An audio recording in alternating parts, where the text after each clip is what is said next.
and welcome to 9 to 42, the podcast from the team at the Guitar Show UK. Join us for interviews, updates and chat with artists, influencers and those that manufacture the gear that we love.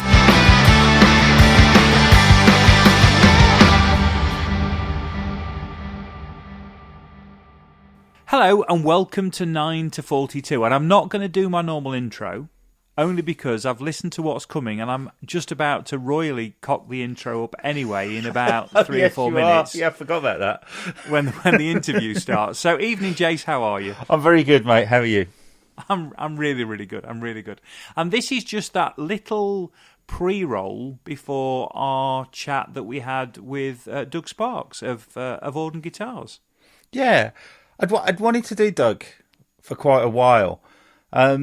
Based mainly on the conversations we'd had at various shows, mine, NAMM, Nashville. I just think he's a really interesting guy. And he was, and it was a really, really great chat. And in fact, we were just talking because I've just brought up an image of a Gordon Smith, and not only was it a great chat, but he's bloody well got me, hasn't he? Because I'm going to end up buying one of his guitars. I tell you, I mean, I think I mentioned it in the podcast that one of my daughter's scout leaders came to the guitar show to buy and then bought a guitar for his brother's 40th, and then ended up buying one for himself as soon as he got to the factory for a tour. Yeah, I've already found the one I want. It's going to end badly, it really is. But yeah, he's.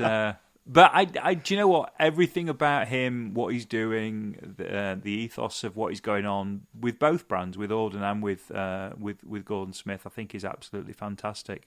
And you'll hear in the interviews, there's a he's invited us down to Northampton. I think we're going to go down there and maybe speak to a few more people in there and get a bit of a feel for what goes on, which would be nice to talk to a British manufacturing business, particularly when it handles two brands. And I think it'd be really interesting. I'm not sure anybody ever really talks to the guy that shapes the neck, the guy that sprays the body, and so on. How do they feel about the brand that they work on? It will. It'll be well worth the drive. Well worth the drive. We need to thank Focusrite, don't we? Yes. Thank you, Focusrite. We love you.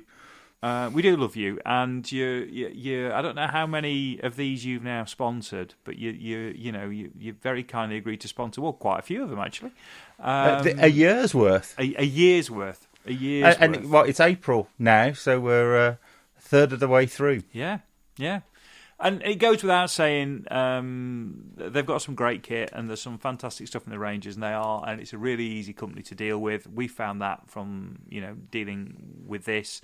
But we've both known Focusrite for such a long time, and they are great blokes. Or great folks, sorry. There are some great blokes amongst the great folks, but there's but no, it just a huge thanks from us. We can't, we can't speak highly enough of them. No, not at all. And a special shout out to Luke, because I know he listens to this, and he's currently helping me design a template so I can put up excerpts of this, because I'm not a graphic designer. So I think you do yourself a bit of a disservice there. I've got rudimentary skills. Yes. Well, we've both only got rudimentary skills, haven't we? And stop the press. You're about to be a guest on a podcast yourself, aren't you? I am. I'm doing one on Tuesday. Utterly terrifying. Yeah. To talk about branding. Yes. The reluctant podcaster is now the reluctant guest. Yeah, so we'll see. I'll share a link to it anyway if anybody wants to listen to me waffling on about branding. Sure, it'll be fine. Right, shall we disappear off and roll this interview? Yeah, roll VT. Roll VT. Was that what? Who was that? Was that Roland Rat? Oh God, no idea. I just remember hearing it a lot. I think Roland Rat used to do it, For those who remember Roland Rat. Right, okay. Well, the next voice you're actually going to hear is going to be mine, but very soon you will be hearing from Doug Sparks of Auden Guitars and Gordon Smith Guitars. And we'll get out of the way, wish you very well, and we'll see you all next time. See ya. Bye-bye. Hello and welcome to 9 to 42, which is the podcast from the... I've said it wrong again. I did this with Daryl. Bloody hell. Start again. Hello and welcome to 9 to 42, which is the podcast from the guys at the Guitar Show UK. And I'm looking at Jace Hunt on screen. Jace, how the devil are you? I'm very good, mate. How are you? I'm all right. I've recovered from my COVID jab. We were comparing notes on COVID jab side effects, weren't we? Now we've both been jabbed, but I seem to be well over that, so I'm really well. And actually, we could have planned this a bit better. We could have done this in a garden somewhere because we would be free to meet in a garden, wouldn't we? As of now, well, we would, but I've just been out into the garden. It's a bit nippy. That's probably fair. And we are sitting with Doug from Auden Guitars. Morning, Doug. How are you? In fact, not morning, afternoon. Afternoon, guys. Good to see you. Yeah, all good here. Workshop. I can hear the workshop in the background making noise, so we're doing what we should be doing. So that's always a good sign. And you've got one of those well choreographed sort of backdrops for the Zoom call, haven't you? There's a guitar there. You've got some very well positioned prints and bits and pieces. So you've been working on your backdrop. Well, it's just the wall in the office. That's all it is. So is that all it is? Yeah, we have like an artist wall in the office here. So that the idea is we have a lot of people that come on site. So the idea is to try and make every bit of the building interesting when they come to visit us. So we have, through my office, we have a few sort of specific guitars that have got a bit of a story. So we've got number one Gordon Smith. We've got the first 12-string Gordon Smith. We've got the guitar behind me is a 12-string that we've just done for Johnny Marr, and then we've got lots of pictures on the wall of various artists that we work with.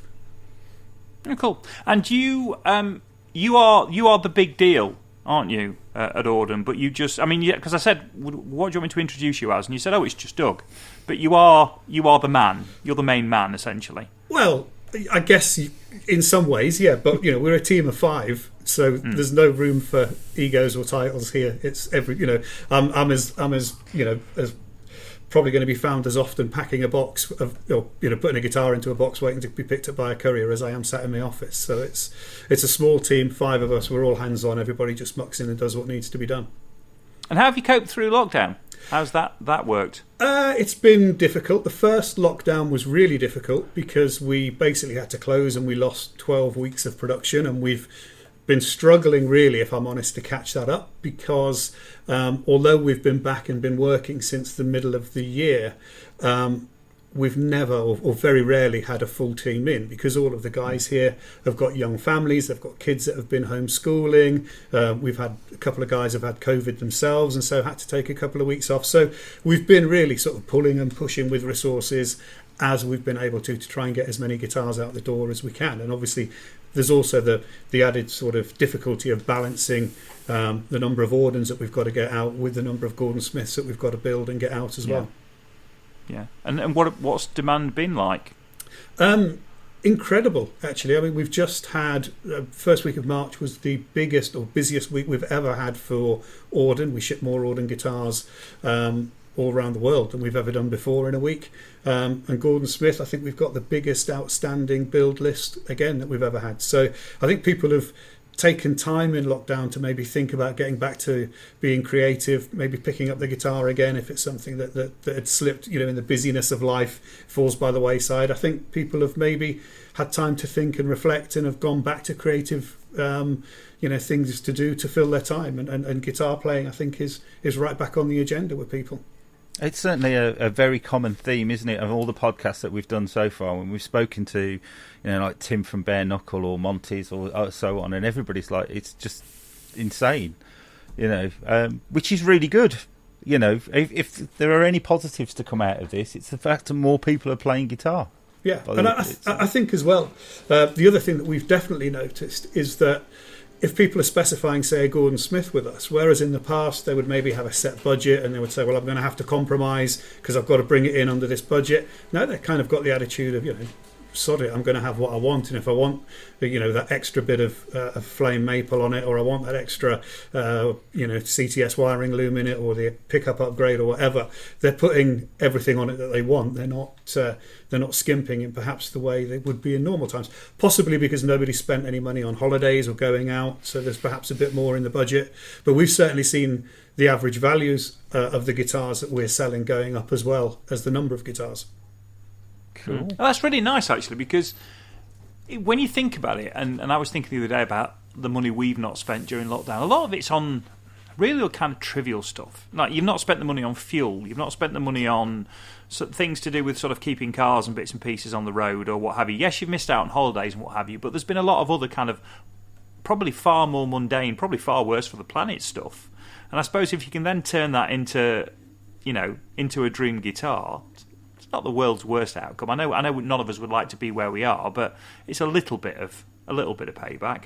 Yeah, you just think of all those people that drop a tenner a day into a Starbucks or a Costa or something like that, and for the last year, they haven't done that. They've got sort of 200 days worth of 10 quid sat in the bank because they've made a cup of coffee and a sandwich at home instead.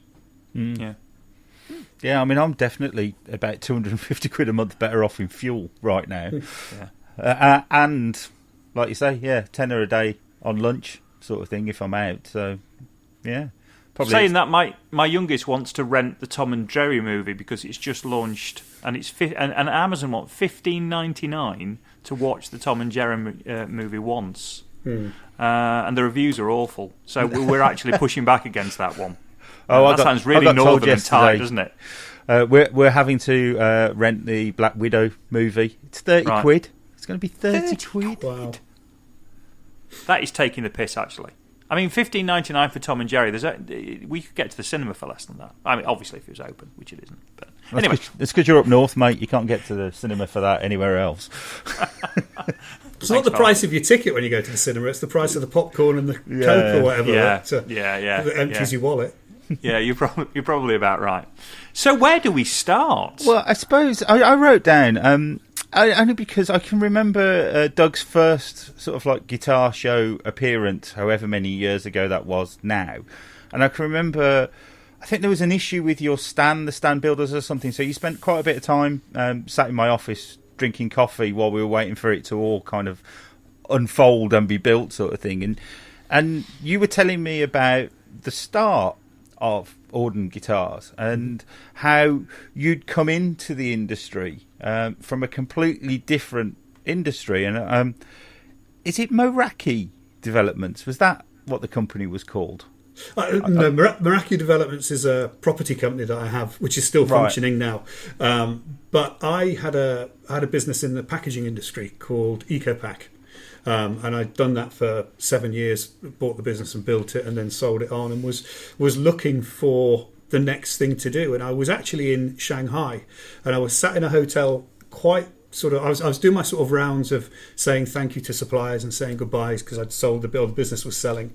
And I was in a hotel, and I think it was a Thursday evening, and I didn't have another appointment till the Tuesday, and I was thinking, this is going to be a really miserable weekend because I'm just going to be sat in this hotel in October in Shanghai. And two guys came in to the hotel bar carrying guitar cases. So as you do, if you're interested in guitars, you strike up a conversation. They were obviously Western guys, so it was an obvious thing to do to start a conversation. They said, oh yeah, we're here for the Shanghai Music Show.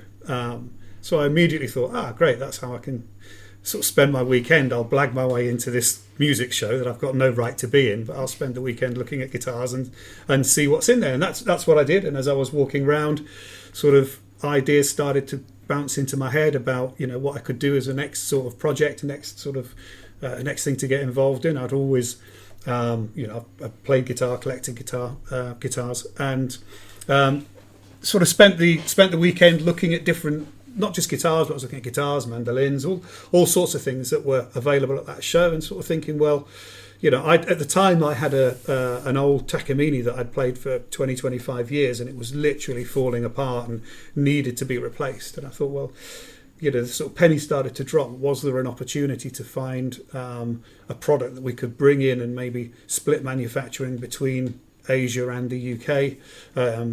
To produce a product that's made of the best possible materials, that competes in terms of performance with the very biggest brands out there, but was able to be put to the market at an affordable price or at a reachable price point to make it available to a wider group of players. And that was the idea behind it, really. And I had a friend, a guy locally who was a banjo player, actually, that we'd done some recording with. But he was also a really great luthier. And so when I got back to the UK, the next thing I did was arranged. I went round to his house and I was sat on his sofa between sort of him and his missus and sort of said, "Rob, I want to take you to Asia for a month with me." And I think his missus wondered what was going on. But we basically went back over to Asia and spent a month just touring around different guitar factories and different manufacturers just to learn as much as we could about the industry in as short a period. And we covered a huge amount of mileage. We were literally in factories from like sort of 8 o'clock in the morning to 8 o'clock at night, and then we were flying on to the next city or driving on to the next city. So it was a real sort of road trip over that sort of 4-week period where we sort of laid the infrastructure, the starting point for Auden.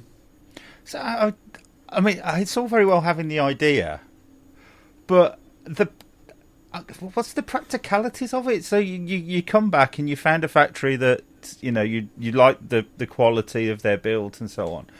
Did you have premises that you could go to, or did then you have to start looking for premises and then looking for a team that you've got to build around that? Well, basically what happened was we got all the way through the sort of month tour, and we were almost getting more and more disheartened the further we went on, because although we had this ambition of this great handmade luthier built product, the reality in a lot of the factories fell somewhat short of what we were hoping for. And towards the end of it, we actually met an American luthier, an ex-Gibson luthier called Abe Wechter, who was living out in China at the time. And he said, "Look, there is one factory that might be able to do what you want, and only one that I know of." And he diverted us down to that factory down in the south of China. And we went there, but it was still a factory-built product. So we had the tour, we met all the people, we went out for dinner, and I sort of said, "Look, thank you very much. It's by far the best we've seen, but it's still really not quite what we're looking for." And they sort of said, "Well, what are you looking for?" I said, "Well, really, we want a real hand-built, luthier-built instrument." And he said, "Well, if you're serious," and he called my bluff, "if you're serious, write out an order, and I'll put a handful of my best luthiers into that building opposite, because we own that as well, and we'll start a little hand-built workshop." And that was literally how it started. So we gave them a small first initial order, nothing more really than a sample order. They built us some guitars, and that was how it was done. But at the time, I was working from a spare room in my house, and Rob was working from his garage, and that's where the business started. And it was only probably 6 months after that we found the premises, the old co-op building that we're in now, which is perfect for what we do, because it's not too big. It's broken up into lots of small spaces, so it's easy to keep temperature control and humidity control going in the building. And it also gave us the space that we needed to move Gordon Smith into the same workshop as well when that became available. So it's worked well for us. And as you say, you then have to start to try and build a team, and that's difficult because there's not a huge queue of luthiers down at the Dole office looking for jobs. You have to we've kind of had to mix and match a little bit. So the guy that does all of our paint work, he came to us from the automotive industry.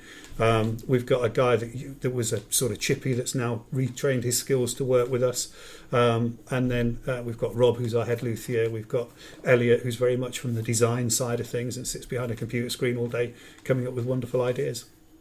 So where did the name come from? I wish I had a really good story to tell you, but I don't. I decided in my head that I wanted a name that was 5 or 6 letters, no more than that. Didn't begin with an M or a G or an F or a T.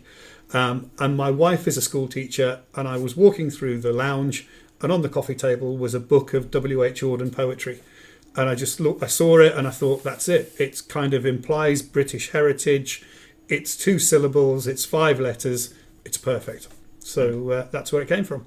I did wonder if it was from WH, yeah. And now I know. Yeah. So Auden's up and running then. I mean, how did you find sort of like launching a new brand into the British marketplace? I probably didn't realise at the time how difficult it was. And if I had have done, I mean, I was really naive coming into the industry. And to be honest, the ambition that we had for the business wasn't that we wanted to take over the world and be hung on every wall of every guitar store, in the country or in Europe or in the world. I just wanted to have almost a lifestyle business that was going to keep me occupied, for the next sort of project that I was doing. So we always had the idea that we wanted, where possible, to deal direct with the players, because I think there's so much lost between instrument manufacturers and the people that actually play them, if there's one or two distributors and retailer barriers in between. And we've always been really careful about getting that balance right between dealing direct with the end user and dealing with only a select group of retailers that we hand select. So we say no to more retailers than we say yes to. We have a retail profile that we only want to work with, which is what we describe as the intelligent independence. So people that are prepared to invest in the brand, understand the brand and know what we're about, know the backstory and be part of building the brand for us. Oh, it was funny because you sent me an email and said, I'm travelling up to Steve James's guitar shop last week. Yes. And the following day, I had an email because I'm signed up to Steve James's newsletters type thing. It was just full of Auden. There you go. Oh, you've had a really successful meeting.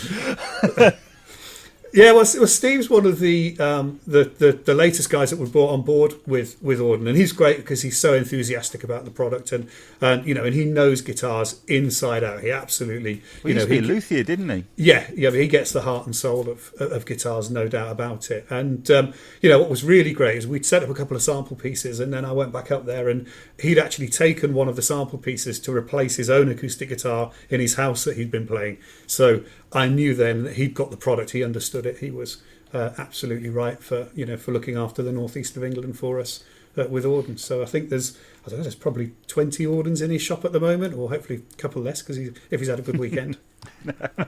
So how is the building of that gone? I mean, when did you start? We started, the trip around China was 2013, and the very first guitar show that we did was a tiny little show in East Anglia, just in a barn, somebody's barn. And we had 4 guitars that we could take. We had a table with 4 guitars on the top, and that was the first thing that we did. And it's built gradually. I have to say, for us, guitar shows have been hugely important in terms of with it being a brand new brand, because nobody's going to pick up the phone and ring up a retailer and say, have you got a guitar that they've never heard of? So guitar shows were such an important interface for us to be able to not just get the brand name in front of people's eyes, but actually to get guitars into their hands and say, here, play this. Pick this up and tell us what you think of it and give us feedback. And there's no doubt about it, the Auden range has grown and developed over the last 5 or 6 years because of the feedback that we've been given by players at guitar shows.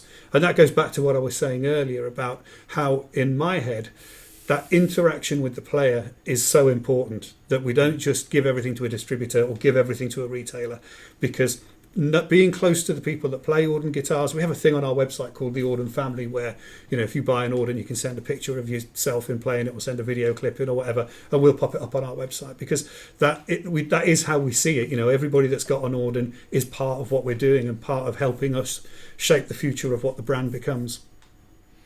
So then you add Gordon Smith, which I think is a brand name that quite a lot of people will recognise. I know that certainly when I used to go to rehearsal rooms in Birmingham 25 years ago or something. They had a Gordon Smith as like their spare. Mm-hmm. And I remember my pickup stopped working or whatever, so I went downstairs, borrowed the Gordon Smith, and then I borrowed it for about the next 6 weeks. My guitar's still not fixed because it was so much better than mine. And it was the sort of like the typical single cut sort of version.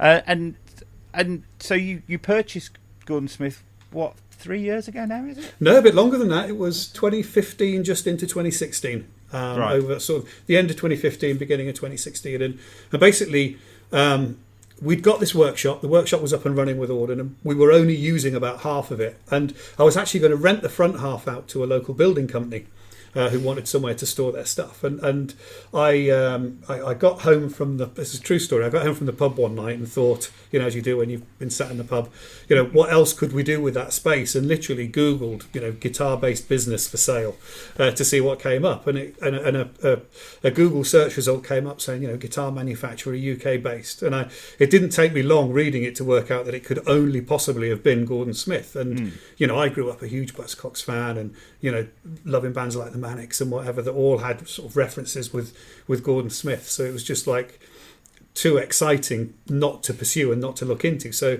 I made contact with John Smith and went up to Partington and met John and Linda and Chris Smith, and over about 1,000 cups of tea, because John Smith was probably the biggest chain drinker of tea that I've ever met. And we came up with a way that we could transfer the manufacturing of Gordon Smith out of Manchester down into Northamptonshire and keep the brand going and hopefully put a bit of life back into it. Because I think John would probably admit that in the last couple of years he'd run the business down a little bit. He was using up a lot of old stock and spares of components and things, and perhaps was looking to his retirement rather than looking to reinvest in the business. So it was the perfect time to prevent sort of the shutters coming down on Gordon Smith for us to move it into the workshop down here. Before we did that, I sent 3 of my guys up to Manchester, and they worked with John and Chris and Linda in their workshop for 3 months, sort of seeing how John did everything. And then we went up with a couple of big vans and emptied his workshop of all its kit and left about 10 tons of sawdust on the floor, because I don't think he'd ever. In fact, when we were emptying the workshop out, I said to Linda, we were trying to sort of get all the dust off the machines before we put them in the van, and I said to Linda, you haven't got a brush, have you, Linda? And she looked at me and said, why would I have a brush? If I had a brush, I'd have to use it.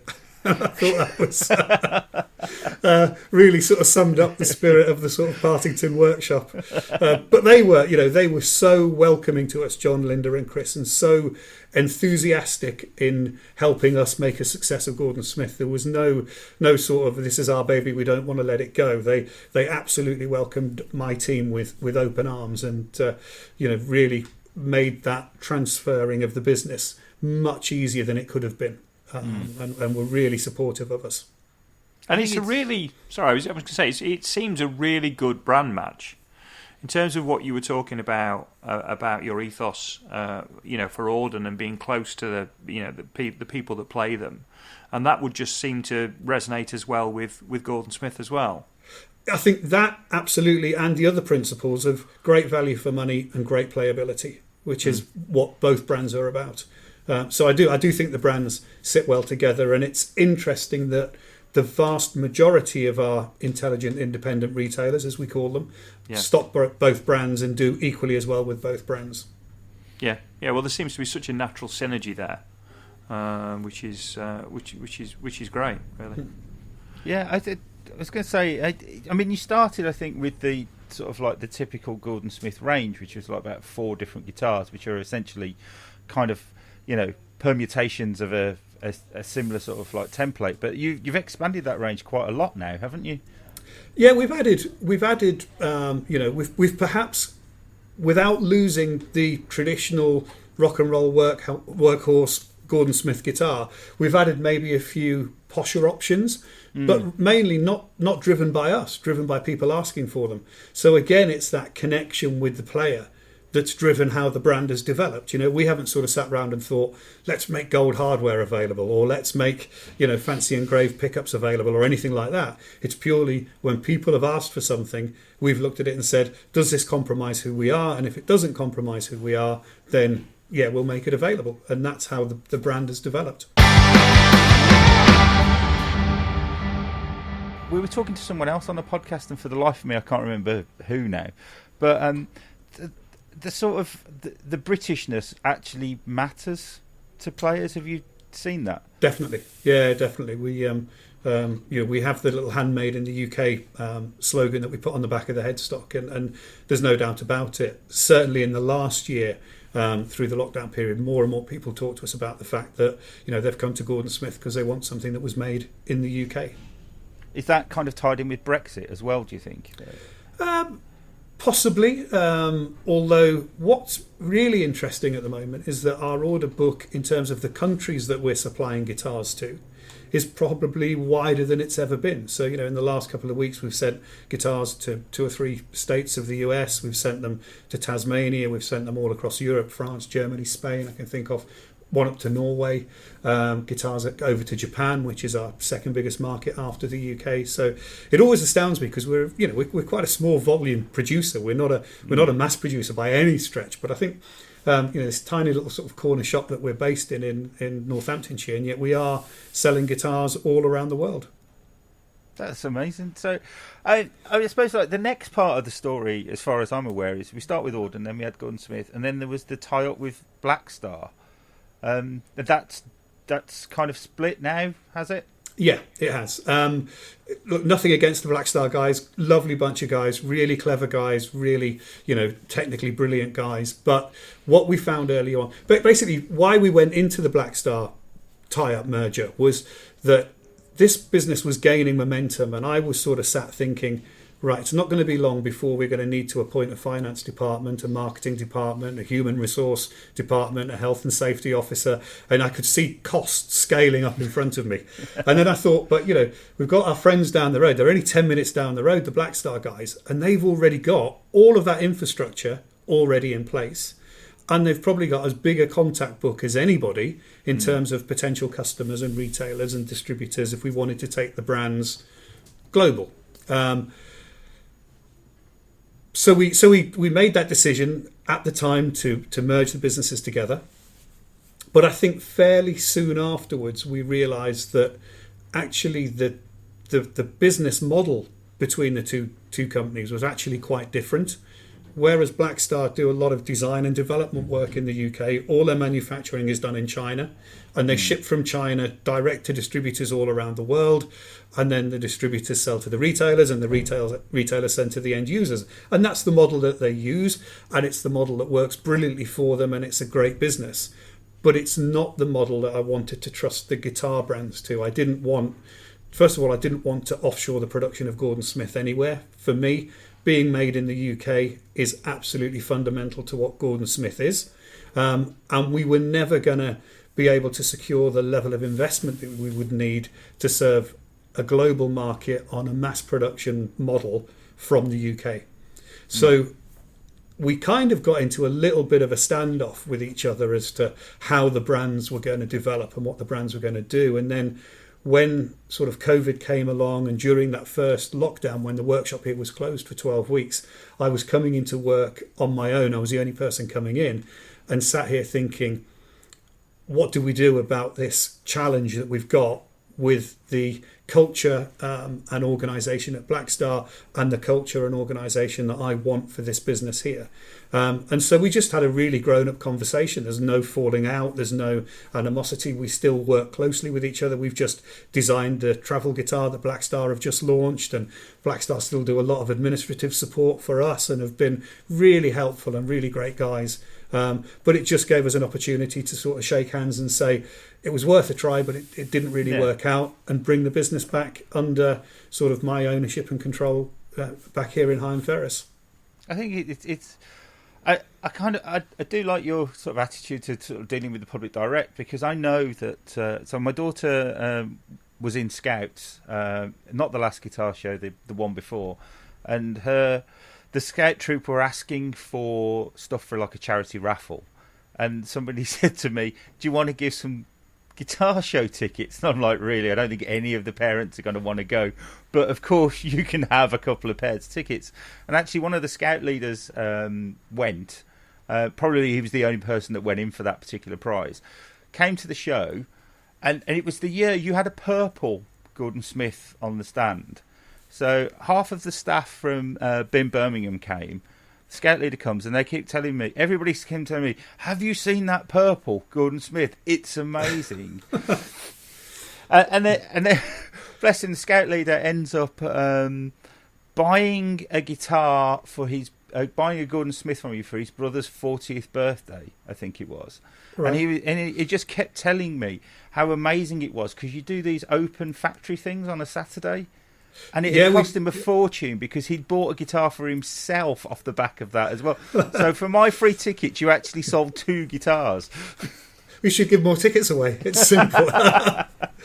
But yeah, we do. We run, in normal times, maybe 4, or possibly when we get back to normal times, we'll probably do 6 a year initially, where we just have open workshop weekends. So everybody comes in, the workshop is functioning as normal, but people are able to come and they're able to basically look at every aspect of building a guitar, from the wood store, how we select the woods, how we treat the woods, how we condition the woods, right the way through the wood room where they're turned in effect into a naked guitar at the end of that process, how the fingerboards go on, how the frets go in, how the necks are shaped, all that bit of the process.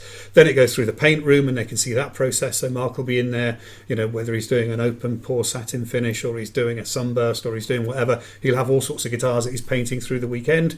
Then it'll go into the electronics room where Rob will be there making wiring looms or making pickups, and we get people involved on the pickup winder, and they love that. They love to sort of get hands-on involved, and then we'll take them into the showroom and convince them that they really do want to order one while they're with us. And we quite often give them a little incentive if they're with us, for the show. That sounds great. Really dangerous.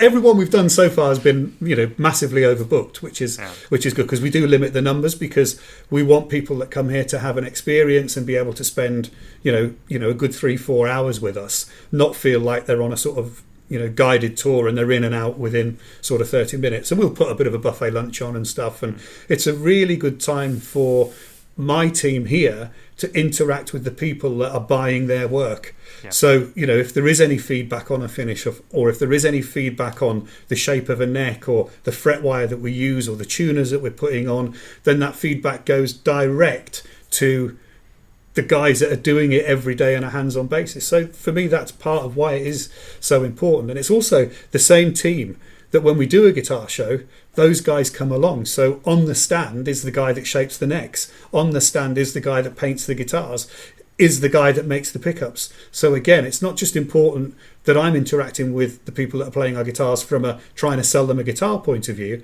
but that the team are interacting with the people that are buying guitars from a understanding what our customers want point of view. Does this feel like a very long way from a hotel room on a Thursday night in Shanghai? Yeah, it's kind of it's gone beyond everything I thought it would be. I thought it would be. I remember thinking, if we sell a guitar a week, if we do Auden and sell a guitar a week, then direct to an end user, then that's not a bad little lifestyle income to sort of keep me busy and keep me occupied. I think we shipped 40 something Audens out the door last week, and I don't know how many GSs, but they were going all over. And the other thing, I guess, because what you've also built really quickly is a lot of professional artists, a lot of professional, users. So yeah. you've built that that kind of directory of artists really, really quickly. Bearing in mind we're talking less than a decade, and of course, because we were saying before we went on air, the first time I played an Auden was actually in Steve Rothery's lounge, because I'd popped to see Steve because I knew him through my time at Shaw, and I think the guitar had literally just appeared, the first one he interacted with, and he disappeared off to make some coffee, and he passed me this guitar and he said, "Have a play of this, what do you think?" And it was absolutely spectacular, and that was my first interaction. But the two of the big bands for me growing up, Marillion were one of them, The Alarm was another, and of course Mike Peters is also somebody that you spend time with. Yes, yeah. So how have you managed to get those relationships so quickly? Well, Mike was the first person I spoke to. I'd known Mike. I was a huge Alarm fan growing up, and I sort of knew how to get in touch with Mike. And when I sort of first started thinking about the guitar business, I was already talking to Mike and saying, "Look, what do you think of this? Is it something you might be interested in?" And Mike is just brilliant because he's so enthusiastic about everything he does, and he's so if he gets behind something, he's 100% behind it, and he's been an enormous help and an enormous support for us in terms of getting the not just him playing the guitars, but him getting all of his mates that he knows in other bands onto Auden and into Auden as well. So he's been a fantastic ambassador for us, and I'm really I'll always be grateful, to Mike and Jules and the other lads in the Alarm, because James Stevenson plays a Gordon Smith and he plays an Auden as well, and and that guy's got probably one of the coolest rock and roll CVs out there in terms of, if you look at the bands that he's played for, and they've all been, and Smiley as well, the drummer in the Alarm, he got an Auden into the hands of Paul Weller for us, and so it's been, it's just been sort of, in effect, trying to support the artists that we know and do a good job for them and make sure that they get a good product. And if they get a good product, we know they'll tell other people about it. And that's how it's sort of grown and worked. And we've got that lovely mix now of sort of those sort of heritage artists, or those artists that sort of are really firmly well established in their career. People like, you've got Mike, you've got Steve Rothery, as you say. We've got, I don't know if you can see behind me, Johnny Marr now playing an Auden 12 string that we've just built for him, and you've got that sort of end of the artist sort of. But it's important to me as well that we're also working with new young artists that are coming through, because we all have a responsibility to support the young bands that are out there and the young side of rock and roll, because if we don't, we won't have any customers in 10, 20 years time. So we've got to do what we can to give those young bands a leg up as well. And we're really lucky to be working with people like Jake Isaac and Eliza Shaddad and Ian Miles from Creeper, who I just think are an amazing young band coming through. I think their album Sex, Death and the Infinite Void that they released during lockdown was probably, for me, the highlight of last year in terms of new music releases, and having Gordon Smith featuring all the way through that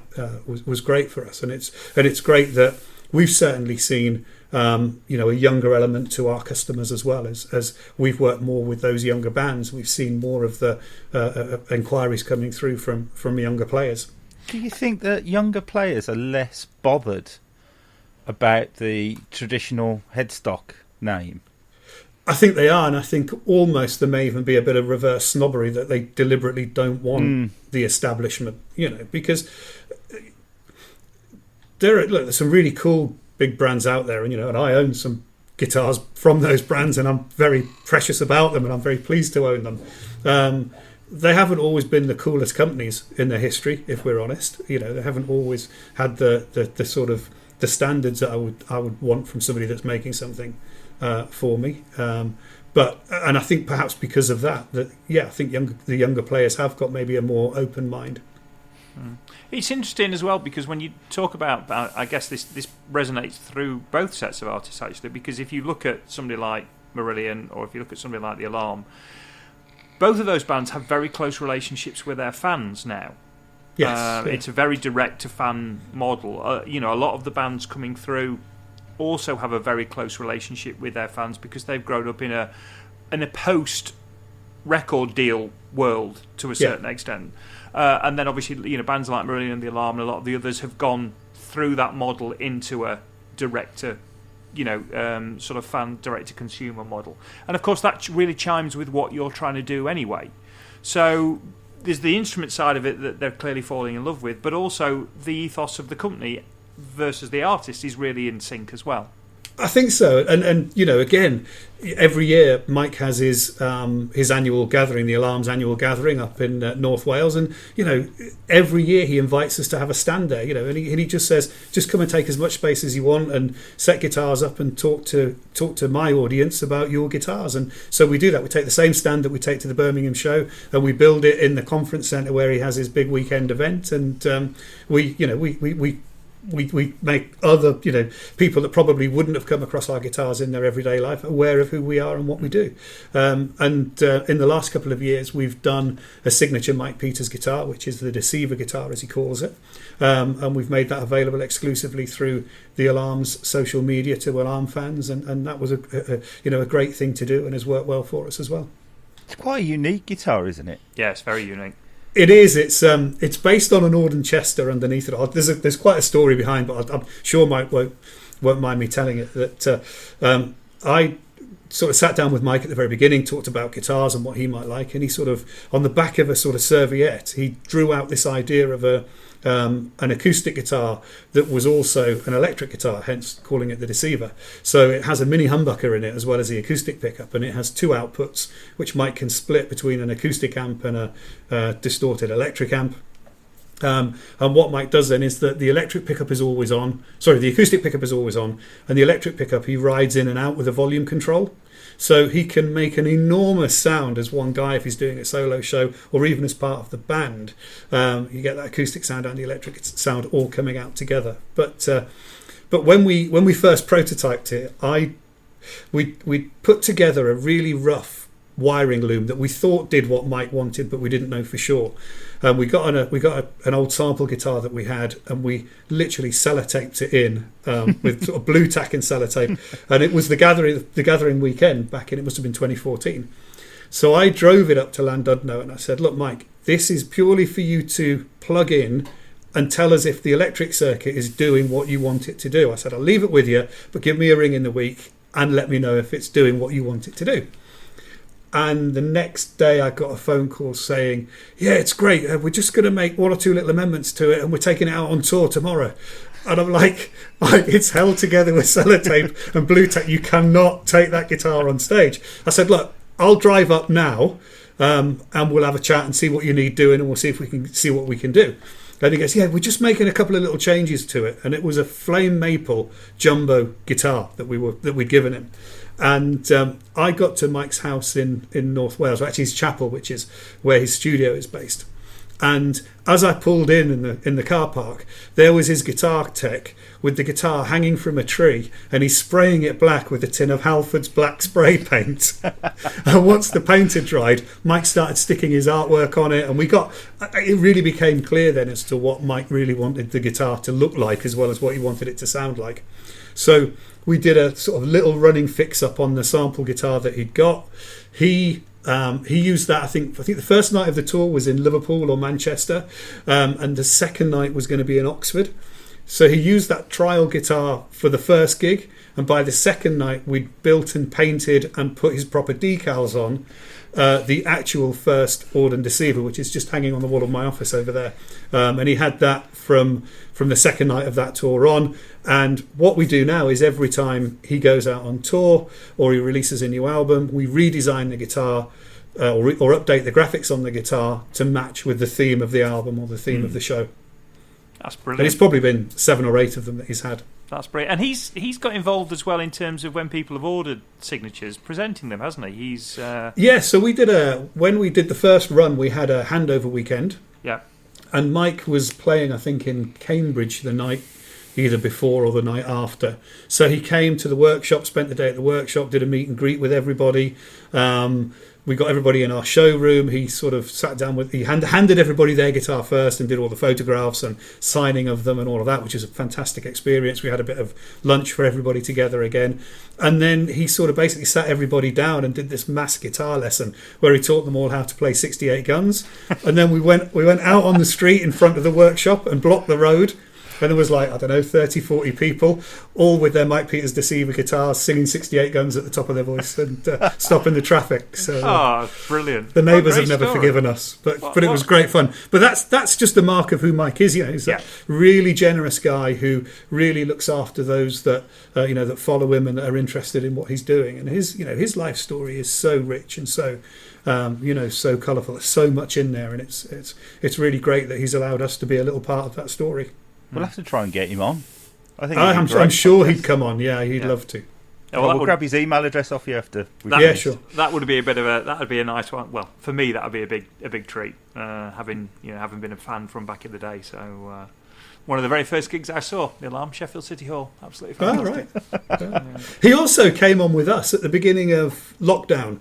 We did a Saturday night broadcast from. He was in his studio in North Wales. I was here in the workshop, and then we had James Stevenson join us as well from his place in London, and we did an hour and a half of just talking to each other and playing some videos, some sort of exclusive videos that Mike had recorded, and just chatting about all things, not just to do with the Alarm, but with music in general and what was happening. So what's next then?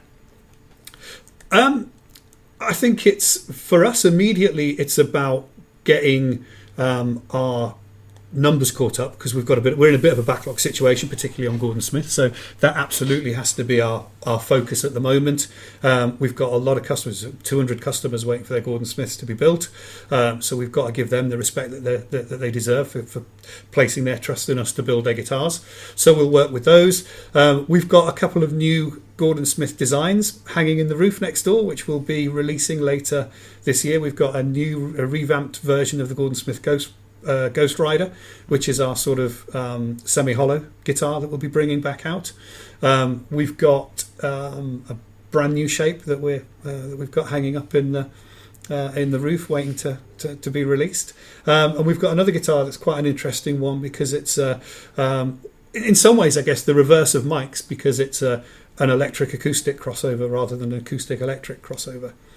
And that's sort of on the Gordon Smith side of things. And on the Auden side of things, we've just released our Black Series, which is, part of the guitar part of the range of guitars that Johnny Marr's now playing. We've just released the York Nylon crossover, which is a nylon strung guitar that's based on a sort of steel string body shape, and so it's got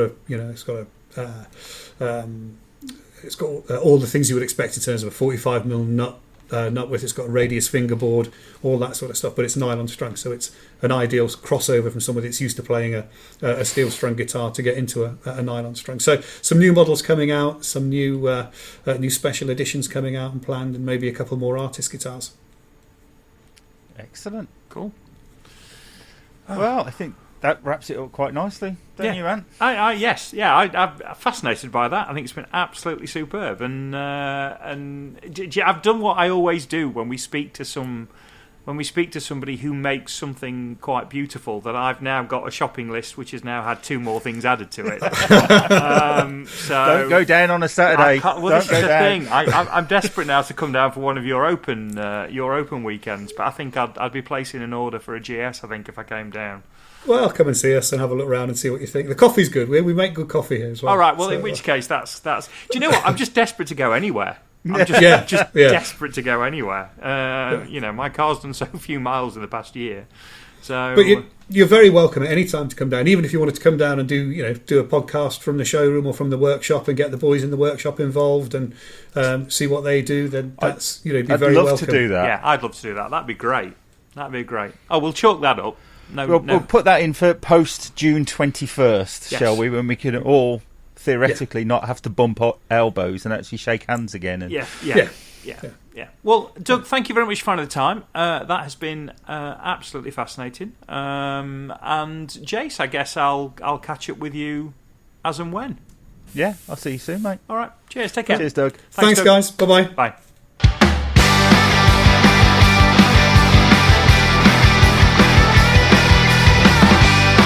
Thanks for listening to 9 to 42, the podcast from the team at the Guitar Show UK. If you've enjoyed the show, then please remember to hit the subscribe button and share with other like-minded souls. For more information about 9 to 42, please follow us on Facebook, Twitter or Instagram at the Guitar Show UK. This has been an A Short Stories production.